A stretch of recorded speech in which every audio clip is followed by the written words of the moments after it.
আসসালামু আলাইকুম সবাইকে। শুভ সকাল। আশা করি সবাই আল্লাহর রহমতে ভালো আছেন। আজকে সকালবেলা ঘুম থেকে উঠে গাছগুলোতে একটু পানি স্প্রে করে দিচ্ছিলাম। বেশ কিছুদিন ধরে গাছে পানি স্প্রে করা হয় না, তো বেশ খানিকটা ধুলো জমে গিয়েছে গাছের পাতায়, সেই কারণে মূলত পানিটা স্প্রে করে দিচ্ছিলাম। আমার আজকে কয়েকদিন ধরেই শরীরটা খুব খারাপ, প্রচণ্ড পরিমাণে ঠান্ডা লেগেছে। জানি না আমার ভয়েস শুনে আপনারা বুঝতে পারছেন কি না, তবে অসম্ভব ঠান্ডা, মাথা ব্যথা, জ্বর। তো শরীরের অবস্থা যেটাই হোক, কাজ কিন্তু বন্ধ থাকবে না। আজকে কতদিন ধরে অসুস্থ, তবুও একদিনও ছুটি পাচ্ছি না, কারণ ছুটি দেওয়ার লোক নেই। আর আমি যদি ছুটি কাটাই তো ঘরের কাজগুলো কে করবে? সে কারণে অসুস্থ শরীর নিয়েও কিন্তু কাজ করতেই হয়। আর সব মেয়েদেরই কিন্তু এই একই কন্ডিশন, তাই না? যে শরীর যতই অসুস্থ থাকুক আর যতই খারাপ লাগুক, সংসার তো চালিয়ে যেতে হবে, জীবন তো আর থেমে থাকবে না। তো ঘুম থেকে উঠতে আজকে আমার দেরি হয়ে গিয়েছিল। উঠে একটু ঝটপট করে খিচুড়ি রান্না করে নিয়েছিলাম, ডিম ভাজি করে দিলাম। আর আমি আজকে না খুব একটা কাজ করতেও পারবো না, কারণ শরীরটা আসলে এতই খারাপ যে মনে হচ্ছে না কোনো কাজ করি, বা উঠে মাথায় উঁচু করতে পারছি না, এমন একটা অবস্থা। তার মধ্যে টুকটাক একটু ঘরের ক্লিনিংটা করে নিয়েছি। ওষুধ খেয়ে যখন একটু সুস্থ হচ্ছি তখনই আর কি ফাঁকে ফাঁকে যেটুকু সম্ভব হচ্ছে কাজকর্ম করে নিচ্ছি। তো ঘরটার একটু বেসিক ক্লিনিংগুলো করে নিয়েছি, তারপরে তো রান্নাঘরে চলে এসেছি যথারীতি। আর আজকে না আমি শুটকি মাছ দিয়ে কাঁঠালের বিচি রান্না করব। আমার হাজব্যান্ডের খুব পছন্দ এই খাবারগুলো, তো সেই আমাকে বলেছে যে শুটকি মাছ দিয়ে কাঁঠালের বিচিটা রান্না করো। আর এটা কিন্তু ছুটির দিনের ব্লগ, আমার আপলোড দিতে লেট হয়ে যাচ্ছে, কারণ আমার শরীর এতই অসুস্থ, আমার আসলে কিছুই করতে ভালো লাগছে না। তো সেই দিন ছুটির দিন ছিল দেখে আমি কাঁঠালের বিচি দিয়ে শুটকিটা রান্না করেছিলাম। কাঁঠালের বিচিগুলোকে না প্রথমে কিন্তু আমি ছোটো ছোটো করে কেটে আলাদা করে সিদ্ধ দিয়ে নেই, নইলে তরকারির সাথে দিলে ভালো করে সিদ্ধ হয় না। তো সেই কারণে মূলত আলাদা সিদ্ধ করে নেওয়া আগে থেকে। আর ওইদিকে আমি গাছে একটু চা পাতা দিয়ে আসলাম। আমার যে লেফট ওভার চা পাতাটা থাকে সেটা আমি গাছে দিয়ে দিই, এতে গাছে আলাদা সারের প্রয়োজন পড়ে না। আজকে জামাইয়ের আবদারের আরেকটা রান্না করব, সেটা হচ্ছে শাপলা দিয়ে চিংড়ি মাছ। আমার শ্বশুরবাড়ির ওইদিকে না শাপলা খাওয়ার খুব চল, মানে ওরা আর কি ইলিশ মাছ দিয়েও শাপলা খাবে, শাপলার ভাজি খাবে, চিংড়ি দিয়ে খাবে। তো আমি আজকে চিংড়ি মাছ দিয়ে রান্না করব শাপলাটা। সেই জন্য প্রথমে চিংড়ি মাছটাকে ভালো করে কষিয়ে নিয়েছি। মশলাটা একটু কম দিলেই হয়, শাপলার তরকারিতে বেশি মশলা না হলেও হয়। তারপর শাপলাটাকে কেটে ধুয়ে পরিষ্কার করে নিয়েছি। এখন ওই কষানো চিংড়ি মাছের মধ্যে শাপলাটা দিয়ে দিব।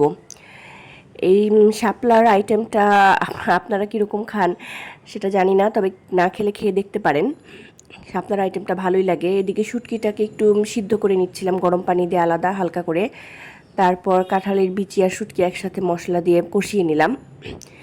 এই রান্নাগুলো মূলত আমার হাজব্যান্ডেরই বেশি পছন্দের, এই সমস্ত আর কি ইউনিক আইটেমগুলা। তো ওর আবদারি আজকে সব রান্নাবান্না চলছে। আর আজকে আমি আরেকটা কাজ করব, সেটা হচ্ছে শাপলা ফুলের মুচমুচে ভাজি করব। এটা আপনারা কখনো খেয়েছেন কিনা জানি না। প্রথমে না আমি শাপলা ফুলের পাপড়িগুলোকে আলাদা করে পরিষ্কার করে নিয়েছি, মানে সব কিছু ফেলে শুধু পাপড়িগুলোকে নিয়ে নিয়েছি। আর পাপড়িগুলোকে তারপরে ভালো করে আমি ক্লিন করে নিব।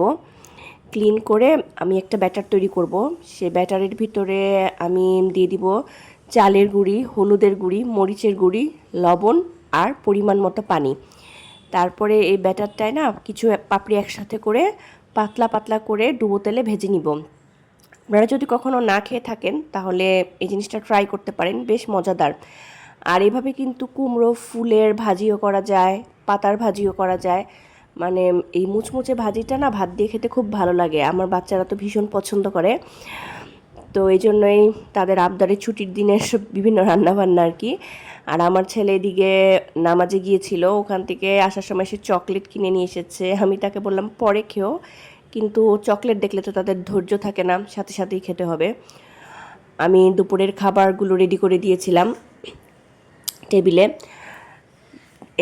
আর আমি এদিকে অন্য অন্য কাজ করব, মানে ওয়াশরুমগুলো ক্লিন করে ফেলবো, কারণ ছুটির দিন ছাড়া না স্কুল ডেইজে এগুলো সময় আমি একদম পাই না।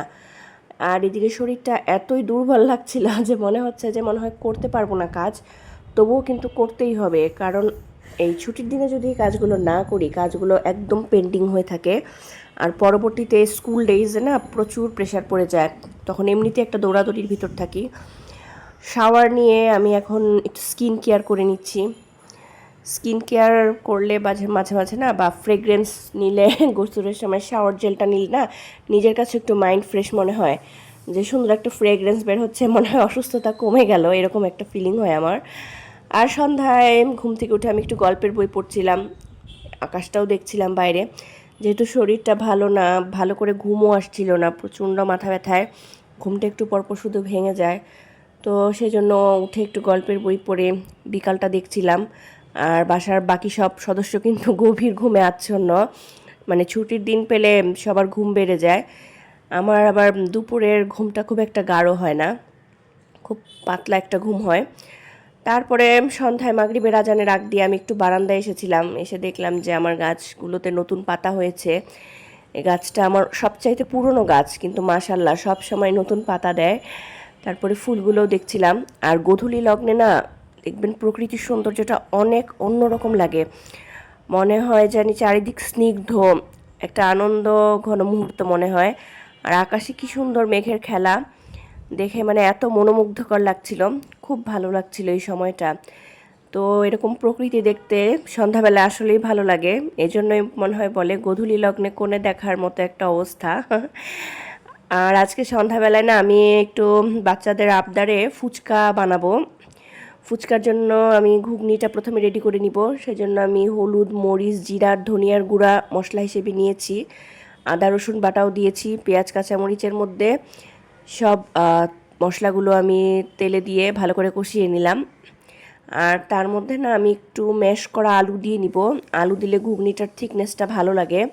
আমি পরিমাণ মতো লবণও দিয়ে নিয়েছি। আর আমি ডাবলিটাকে না কিছুদিন আগেই সেদ্ধ করে আলাদা করে রেখে দিয়েছিলাম, যেহেতু আমার বাচ্চারা মাঝে মাঝে এই ফুচকার আইটেমটা খায়, সেজন্য আমি একটু ঘুগনি সবসময় সেদ্ধ করে রেখে দিই, এতে করে চট করে বানিয়ে নেওয়া যায়। তো ঘুগনিটাকেও এখন মশলার মধ্যে দিয়ে ভালো করে কষিয়ে নিব, হালকা একটু পানি দিয়ে আর একটু মাখো মাখো করে নিব, কারণ জিনিসটা যত সফট হয় খেতে কিন্তু তত ভালো লাগে। তো সেজন্য আমি এটাকে ঢাকনি দিয়ে অনেকক্ষণ ঢেকে রাখবো। এদিকে আমি ঘুগনি খাওয়ার সালাদটাও রেডি করে নিচ্ছিলাম। ছুটির দিন আসলে না বাচ্চারা একটু অন্যরকম আইটেম দিলে খুব খুশি হয়। আর ফুচকা জিনিসটা তো আসলে আমাদের সকলেরই পছন্দ। আর বাইরের থেকে না ঘরে ফুচকাটা বানিয়ে খেলে আমি দেখেছি অনেক রিজনেবল হয়, আর মনে হয় জানি পেটটা ভরে খেলাম, কস্টিংটাও কম। আমার হাজব্যান্ড ফুচকার প্যাকেট নিয়ে এসেছিল আজকে দুপুরবেলা নামাজ থেকে আসার সময়, কারণ আমার আগের ফুচকাগুলো শেষ হয়ে গিয়েছিল। আর আমার ঘরে না ফুচকাটা সব সময় থাকেই, আমি ছুটির দিন হলে ওদেরকে একটু স্পেশাল আইটেমগুলো বানিয়ে দেই, এতে সবাই মিলে একসাথে নাস্তা খেতে খেতে একটা সুন্দর সময় পার করা যায়। তো আমি এখানে তেঁতুলের চাটনিটাও বানিয়ে নিয়েছি, তেঁতুলের মধ্যে চিলি ফ্লেক্স, বিট লবণ, পানি, হালকা একটু চিনি দিয়ে চাটনিটাকে বানিয়ে নিয়েছি। তো এদিকে আমার ফুচকা রেডি, বাচ্চারা তো ভীষণ খুশি। আমার ছেলে বিশেষ করে খুব পছন্দ করে, একসাথে অনেকগুলো খেতে পারে। পাশের ভাবি একটু আলুর চপ দিয়েছিল, সেটা ওদের সন্ধ্যায় নাস্তায় দিলাম। আর ওদেরকে খাওয়ার সময় না আমি সবসময় স্টিলের জিনিস ইউজ করি, নইলে না কাঁচ দিলে ওরা ভেঙে ফেলে। আর আমার ঠান্ডা লেগেছে দেখে আমি আর হাজব্যান্ড সন্ধ্যায় একটু মশলা চা খেয়ে নিলাম। আর আজকের ব্লগটা এ পর্যন্তই, ভালো থাকবেন সবাই, ধন্যবাদ সবাইকে।